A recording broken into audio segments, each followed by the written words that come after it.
اور اگر آپ نے ابھی تک ہمارا چینل سبسکرائب نہیں کیا تو فوراً سبسکرائب کیجئے، ساتھ ہی بیل آئیکن پر کلک کریں تاکہ مزید آنے والی ویڈیو ہیں وہ آپ کو وقت پر ملتی رہیں۔ شیطان بھی آئے تو ٹک نہیں سکتا، تو بھاگ جاتا ہے، وہ تو بھاگ جاتا ہے، شیطان بھاگ جاتا ہے۔ حضرت سیدنا غوث اعظم رضی اللہ تعالیٰ عنہ کے پاس آیا تھا شیطان، حضور غوث پاک کے پاس آیا تھا۔ آتا ہے اور اللہ والوں کے پاس ٹکتا نہیں، آ جاتا ہے، ٹکتا نہیں۔ حضور غوث اعظم رضی اللہ تعالیٰ عنہ نے 40 سال اللہ کی عبادت کی، 40 سال۔ یہاں بھی لوگ بڑے پریشان ہو جاتے ہیں، کیسے جی کیسے کر لی؟ تو میں نے کہا قرآن پڑھو، والذین یبیتون لربہم سجدا وقیاما، وہ راتیں گزار دیتے ہیں اپنے رب کے لیے سجدہ کرتے اور قیام کرتے۔ تو یہ قرآن کی نص نے جب بیان کر دیا، تجھے کیسے شک ہو گیا؟ وہ قرآن کی نص بیان کر رہی ہے کہ اللہ کے کچھ بندے راتیں سجدے اور قیام میں گزار دیتے۔ حضور غوث اعظم نے 40 سال عشاء کے وضو سے فجر کی نماز ادا فرمائی۔ تو ایک دن آسمان پہ نا ایک چھوٹا سا بادل کا ٹکڑا آیا، معاذ اللہ ثم معاذ اللہ۔ وہ کہنے لگا عبد القادر میں تیرا رب ہوں۔ اس کے اندر سے آواز آئی، میں تیرا رب ہوں، تو نے بڑی عبادت کر لی، اب تو بے شک پڑھ بے شک نہ پڑھ۔ کئی ملنگوں کو معاف نہیں ہو گئی معاذ اللہ کہ بے شک پڑھ بے شک نہ پڑھ، عام اجازت ہے۔ تو حضور غوث اعظم رضی اللہ تعالیٰ عنہ فرمانے لگے اعوذ باللہ من الشیطان الرجیم۔ جب آپ نے یہ پڑھا تو وہ سامنے آ کے کھڑا ہو گیا، کہنے لگا عبد القادر آپ کو کیسے پتہ چلا کہ میں شیطان ہوں؟ تو آپ فرمانے لگے پاگل، مجھے کیسے پتہ نہ چلتا؟ جس رب نے اپنے پیارے حبیب علیہ السلام کو نماز معاف نہیں کی، اس نے عبد القادر کو کیسے معاف کر دی؟ جب حضور کے لیے یہ حکم نہیں آیا کہ محبوب چاہے پڑھو چاہے نہ پڑھو، وہاں تو حکم آیا کہ محبوب تہجد بھی پڑھو، وَمِنَ اللَّيْلِ فَتَہجد بِهِ نَافِلَةً لَكَ، نفع دے گی آپ کو، تہجد بھی پڑھے۔ تو ان کے لیے جب یہ حکم نہیں تو میرے لیے کیسے آ گیا؟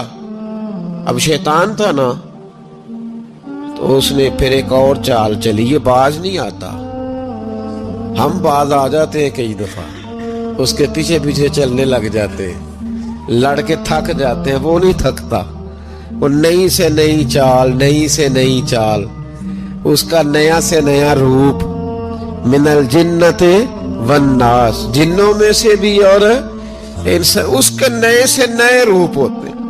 اس نے ایک نیا روپ دھار لیا، کہنے لگا عبد القادر 300 ولی میں نے اسی طرح گمراہ کیے، آپ چونکہ عالم تھے تو آپ کے علم نے آپ کو بچا لیا۔ تو غوث اعظم فرمانے لگے نئے روپ سے آئے ہو؟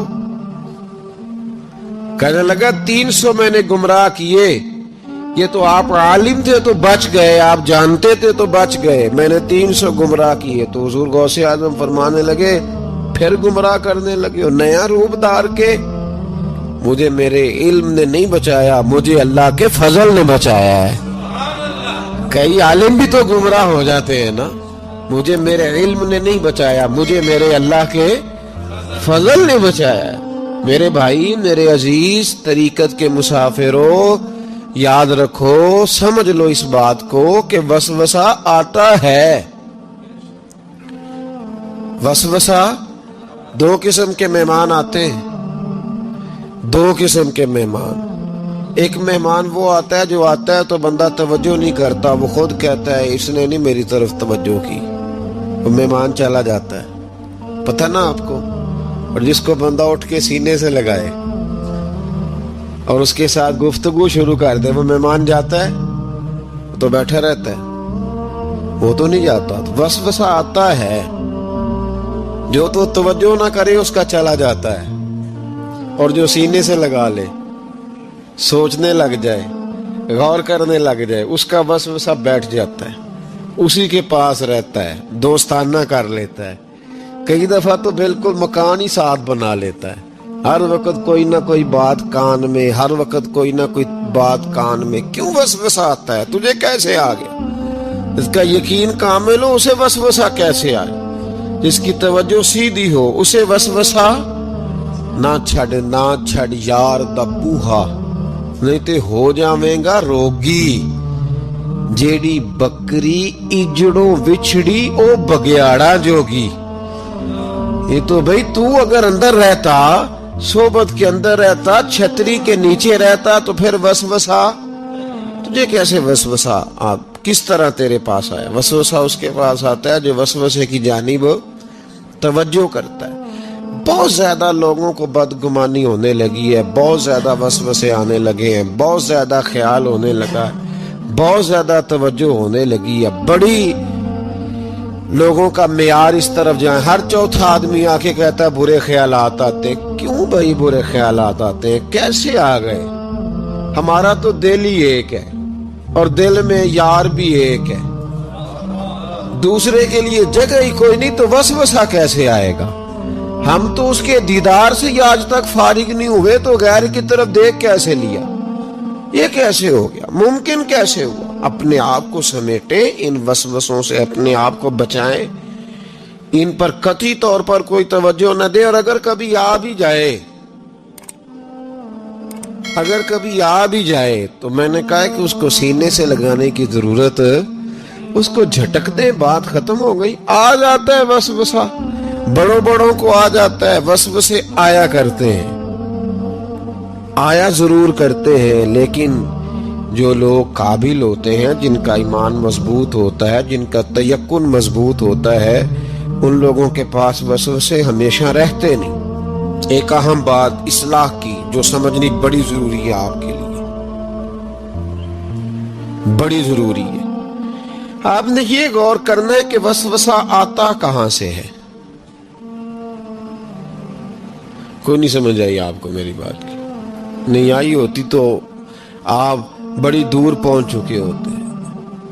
سردی بڑی زیادہ تھی کمرے میں، تو کہیں سے ہوا آ رہی تھی ٹھنڈی، تو اب ٹھنڈ بڑی لگ رہی تھی، تو بندے نے فوراً اٹھ کے بھلا کیا کرنا ہوتا ہے؟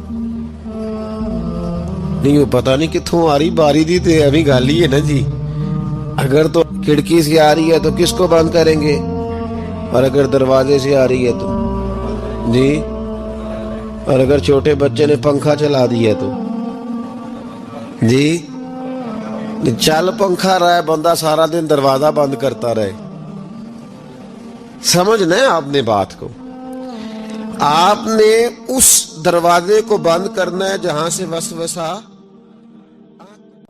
حضور غوث پاک کو اللہ نے بڑا اعزاز دیا، بڑی کرامات دی۔ آپ فرمایا کرتے تھے میں نے 40 سال اپنے رب کو راضی کیا ہے مصلی پہ بیٹھ کے۔ تو میرے مالک نے پھر پوچھا ہے کہ عبدالقادر کچھ مانگ لے، کوئی بات کر لے، تو سیدنا غوث اعظم رضی اللہ تعالیٰ عنہ فرماتے ہیں کہ میں نے پھر اپنے رب کریم کی بارگاہ میں عرض کیا، مالک جو قیامت تک مجھ سے محبت کرے، فضل کرنا اسے بغیر توبہ کے موت نہ دینا۔ تو میرے رب نے میری اس دعا کو شرف قبولیت عطا فرمایا کہ جو مجھ سے پیار کرے گا، میرا نام لے گا، وہ بغیر توبہ کے نہیں مرے گا۔ جنات بھی آپ کی بارگاہ میں حاضر ہوتے۔ آپ کو شیخ بحر و بر کہا جاتا ہے۔ جب آپ نے منبر پر بیٹھ کر یہ اعلان فرمایا نا کہ میرا یہ قدم ہر ولی کی گردن پر ہے، تو خراسان کے جنگلوں میں معین الملت والدین عطائے رسول ہند الولی خواجہ معین الدین اجمیری موجود تھے۔ تو وہاں اعلان کرنے لگے، کہنے لگے غوث پاک صرف گردن پہ کیوں، آپ میری آنکھوں پہ بھی قدم رکھیں، میرے سر پہ بھی قدم رکھیں۔ اللہ نے ان اولیاء کو بڑا اعزاز دیا، انہیں اللہ نے بڑی شان دی۔ اپنی نسبت اللہ کے بندوں سے مضبوط رکھیں۔ ضروری نہیں کہ آپ کسی جگہ مرید ہی ہوں گے تو آپ کی نسبت مضبوط ہوگی۔ آپ خواجہ معین الدین سے پیار کریں، آپ حضرت بہاؤالحق نقشبند بخاری سے پیار کریں، داتا علی اجویری سے پیار کریں، آپ غوث پاک جیلانی سے، آپ اللہ کے نیک بندوں سے محبت کریں، ان کا تذکرہ سنیں۔ اب تو پوری مہم چلی ہوئی ہے اللہ کے بندوں کے خلاف۔ لوگوں نے ایسا وار چلایا کہ بس جی کچھ بھی نہیں جی، آپ چھوڑیں، آپ ڈائریکٹ کتاب و سنت کو پڑھیں، کوئی بھی نہیں جی، کوئی ولی نہیں۔ تو پھر وہ جو اتنی آیتیں ہیں، وہ حدیثیں، وہ سارا کچھ، اس کا مطلب ہے امت میں ولی ہوتے ہی نہیں۔ تو الا ان اولیاء اللہ لا خوف علیہم ولا هم یحزنون کا کیا معنی ہے؟ اس کا کیا مطلب؟ آپ نے تو ملیاں میٹ کر دیا سارا، پوری مہم چلی اللہ کے بندوں سے پیار کرے، اور میرے نبی پاک صلی اللہ علیہ وسلم نے فرمایا جو جس سے پیار کرے گا قیامت کے دن اسی کے ساتھ اٹھایا جائے گا۔ اور حضرت ابو ذر غفاری نے عرض کیا تھا یا رسول اللہ اگر وہ ان جیسے عمل نہ بھی کرے تو فرمایا اللہ بڑا کریم ہے، ایمان کی سلامتی سے جائے اللہ ان کے ساتھ ہی کھڑا فرما دے گا۔ سیدنا غوث اعظم کی کرامات اتنی متواتر کے ساتھ ہیں کہ ملا علی قاری فرماتے اتنی تو کرامتیں سنی نہیں جتنی غوث پاک کو اللہ نے عطا فرمائی۔ رب کریم نے انہیں درجہ دیا، وقار دیا، ان کی دعاؤں کو قبولیت دی، اللہ نے انہیں اعزاز کے ساتھ نوازا، اللہ نے ان پر فضل فرمایا۔ ایک تاجر تھا تو ملک شام جاتا تھا اکثر تجارت کرنے کے لیے، مال کما کے لاتا، غریبوں کی بھی مدد کرتا، مدارس کی، مساجد کی، سب جگہ جہاں دین کی ضرورت ہوتی پہنچتا۔ ایک بغداد میں اور درویش بھی گزرے جن کا نام شیخ حماد ہے، وہ بھی بڑے درویش تھے۔ وہ تاجر شیخ حماد کے پاس کیا کہنے لگا میرے لیے دعا کر دے، میں جا رہا ہوں سفر کے لیے۔ تو انہوں نے کہا میں صبح بتاؤں گا۔ استخارہ کیا، صبح کہنے لگے نہ جانا، تیرا مال بھی لوٹ جائے گا اور تو قتل بھی ہو جائے گا۔ وہ بڑا پریشان ہوا، حضور غوث پاک کے پاس گیا، کہنے لگا حضور وہاں بھی میں نے کہلا بھیج دیا ہے، سامان میرا پڑا ہے، جاؤں گا نہیں، پیمنٹ نہیں کروں گا، ملے گا نہیں تو خسارہ ہو جائے گا، مہربانی فرمائے۔ غوث پاک نے مراقبہ کیا، فرمایا تو جا اللہ خیر کرے گا، تو جا اللہ خیر کرے گا۔ مرید کا عمل کے یقین، پیر کا عمل کے یقین، چلے آپ فیصلہ کر لیں تو میں آگے بڑھتا ہوں۔ حضرت غوث اعظم رضی اللہ تعالیٰ عنہ نے مرید سے کہا تو جا اور اللہ خیر کرے گا۔ وہ گیا، کہتے میں نے پیمنٹ کی، مال لیا، واپس آیا، گھوڑوں کا سفر تھا، رستے میں رات کو ایک جگہ سویا، خواب دیکھتا ہوں، خواب میں ڈاکو آ گئے، انہوں نے پہلے مال لوٹا پھر مجھے قتل کیا، اور جب میرے گردن پر انہوں نے خنجر چلائی، خواب دیکھ رہا تو میری فٹافٹ آنکھ کھل گئی، اور جب میری آنکھ کھلی تو میں اسی وقت ہی رخت سفر باندھا، سر پٹ گھوڑے دڑائے، کچھ رات کو کچھ دن کو، سویرے بغداد پہنچ گیا۔ کہتے خیال تھا کہ پہلے غوث پاک کے پاس جاؤں گا لیکن پہلے شیخ حماد سے ملاقات ہوگی۔ میرا چہرہ دیکھا، پریشان تو دیکھ کے مسکرائے، فرمانے لگے بھی تیرا پیر بڑا شاندار ہے، تیرا پیر بڑا شاندار ہے، وہ کام جو حقیقت میں ہونا تھا نا، حقیقت میں انہوں نے دعا کی ہے تو رب کریم نے اسے خواب بنا دیا ہے۔ ان کی دعا کی برکت سے اللہ نے اسے، اب میں بات مضبوط کرنا چاہتا ہوں تو میں ایک حدیث پاک بھی پڑھ دوں۔ لوگ کہیں گے جی مرنے والا بھی بچ جاتا ہے، عمر بھی بڑھ جاتی ہے، مشکات کی حدیث ہے، ترمذی میں بھی موجود ہے، نبی پاک صلی اللہ علیہ وسلم نے فرمایا ہے اگر تم چاہتے ہو رزق بھی بڑھ جائے، عمر بھی لمبی ہو جائے، تو اپنے رشتہ داروں سے اچھا سلوک کرو۔ اس کا مطلب ہے کہ عمر بڑھ جاتی ہے، موت کچھ وقت کے لیے ٹل بھی جاتی ہے۔ حضور غوث پاک رضی اللہ تعالیٰ عنہ نے نا نبی پاک صلی اللہ علیہ وسلم کی اتباع میں وقت گزارا ہے۔ کچھ بندے اللہ کے بڑے خاص ہوتے ہیں، حضور غوث پاک رضی اللہ تعالیٰ عنہ کو اللہ نے اعزاز عطا فرمایا، شان عطا فرمائی کہ غوث اعظم درمیان اولیاء، جو محمد درمیان انبیاء۔ اس طرح نبیوں میں رسول کریم کا مقام ہے نا، اس طرح ولیوں میں غوث پاک جیلانی کا مقام ہے۔ حضور غوث پاک رضی اللہ تعالیٰ عنہ کو اللہ نے کئی اعزازات دیے، سب سے بڑی بات یہ کہ اللہ نے انہیں کرامات عطا کی۔ کرامت دین کا پورا ایک حصہ ہے۔ ہمارے یہاں نا لوگ کہتے ہیں اخلاق بیان کریں جی، وہ کہتے کیا تھے؟ کرامت کیا ہوتی؟ بھئی کرامت تو قرآن پاک نے بیان فرمائی۔ آصف بن برخیہ جناب بلقیس کا ملکہ بلقیس کا تخت لائے تھے، یہ اللہ نے کیوں آیت نازل کی قرآن پاک میں؟ وہ قصہ کہانی ہے کہ وہ جی تخت لائیں، یہ کیوں بیان کی؟ اور تخت آیا کس طرح آیا؟ انہوں نے کہا کہ آنکھ جھپکنے سے پہلے آ جائے گا، پھر آیا کہ نہیں آیا؟ ان سے پوچھا یہ کیسے آیا؟ کہنے لگے ھذا من فضل ربی، او سنگیو صرف حضرت سلیمان علیہ السلام کا امتی تخت لا سکتا ہے، نبی پاک کا غلام نہیں لا سکتا؟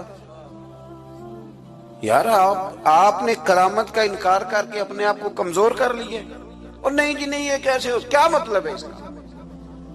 آپ سورہ نمل روز پڑھیں اور جناب سلیمان علیہ السلام کے امتی کی شان بیان کریں کہ وہ آنکھ جھپکنے سے پہلے 80 گز اونچا، 80 گز چوڑا، 80 من وزنی تخت آنکھ جھپکنے سے پہلے لے آئے۔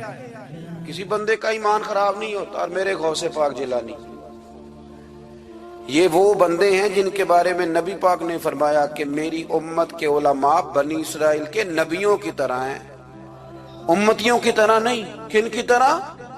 نبیوں کی طرح، نبیوں کی طرح۔ حضرت غوث پاک رضی اللہ تعالیٰ عنہ، ہم کو ملنگ لوگ نہیں ہیں الحمدللہ تعالی، ہم تو غوث پاک کی کرامت بھی مانتے ہیں پر قرآن و سنت کی اینک لگا کے مانتے ہیں۔ یہ میری بات سمجھ لیں۔ حضرت غوث پاک رضی اللہ تعالیٰ عنہ طالب علموں کو سبق پڑھا رہے تھے، تو سبق پڑھاتے پڑھاتے نا ہاتھ آگے بڑھایا تو اچانک ہاتھ واپس آیا تو گیلا ہو گیا تھا سارا۔ تو شاگرد بھی بڑے سیانے ہوتے ہیں، انہوں نے سبق چھوڑ دیا، استاد جی کے گیلے بازو کو دیکھنا شروع کیا۔ حضور یہ کیا ہے؟ تو غوث پاک بھی غوث پاک تھے، ہر بندے کا ہاضمہ اتنا اچھا نہیں ہوتا کہ اس کو ہر بات ہضم ہو جائے۔ کئیوں کو بدہضمی بھی بڑی سخت ہوتی ہے، کھٹے کھٹے ڈکار آتے ہیں بات سن کے، کانوں سے دھواں بھی نکلتا ہے کئی دفعہ۔ تو انہوں نے پوچھ لیا فٹافٹ کہ حضور یہ کیا ہوا؟ تو غوث پاک کو پتا تھا کہ سب کا ہاضمہ ٹھیک ہے۔ میاں صاحب نے بھی کہا تھا خاصان دی گلامہ آگے نہیں مناسب کرنی۔ اگلا شعر میں نہیں یہ پڑھنا کیونکہ زیادہ ڈاڈ ہے تو میں ادھر ہی رہتا ہوں، اتنا ہی کافی ہے کہ خاصان دی گلامہ آگے نہیں مناسب کرنی۔ انہوں نے کہا حضور یہ کیا ہے؟ تو آپ فرمانے لگے تمہارے والی بات نہیں۔ اللہ اکبر۔ ابھی سبق پورا ہو رہا تھا تو بندے دوڑے دوڑے آ گئے اور انہوں نے نعرے لگانے شروع، یا غوث یا غوث یا غوث۔ لوگ کہتے ہیں غوث پاک سے ملتا نہیں، میں کہ ٹھیک ہے انہوں نہیں نہ ملیا، جنہوں ملیا اس تے رولا پانا نہ بڑا ملیا ہے بڑا ملیا ہے بڑا ملیا ہے۔ اپنا اپنا معاملہ نا، کسی نے کہا حضور کچھ نہیں دیتے، تو کسی نے کہا میرے کریم سے گر قطرہ کسی نے مانگا، دریا بہا دیے در بے بہا دیے۔ جس کو ملا ہے وہ تو شور کرے گا۔ تو تھوڑی دیر کے بعد ہی بندے پہنچ گئے، انہوں نے آ کے یا غوث کے نعرے بھی لگائے، وہ مچلے بھی، وہ روئے بھی، وہ قدم بھی چومے، اپنے مقدر پہ ناز بھی کیا۔ شکر ہے اللہ کا، اللہ نے ہمیں آپ کا غلام بنایا، شکر ہے۔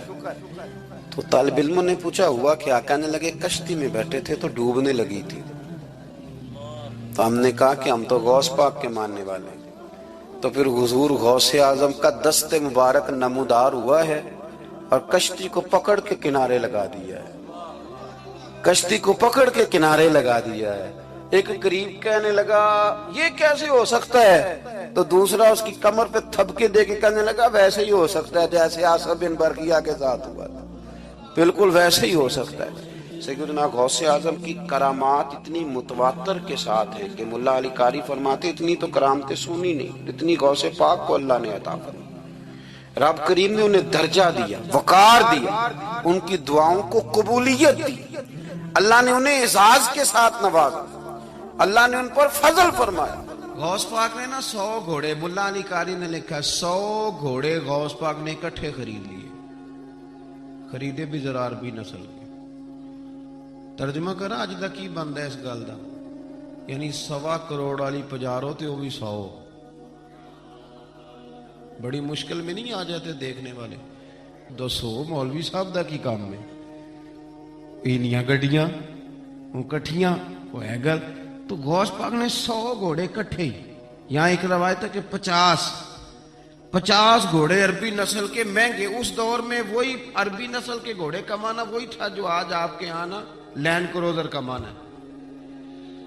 ایک غوث پاک کا مرید تھا تو ایک شخص سے کہنے لگا چل میں تجھے اپنے پیر صاحب سے ملا کے لاؤں، مولانا علی قاری نے اس کو لکھا ہے۔ تو وہ کہنے لگے میں نہیں جاتا پیروں کے پاس۔ اس نے کہا چل تو صحیح، وہ لے آیا،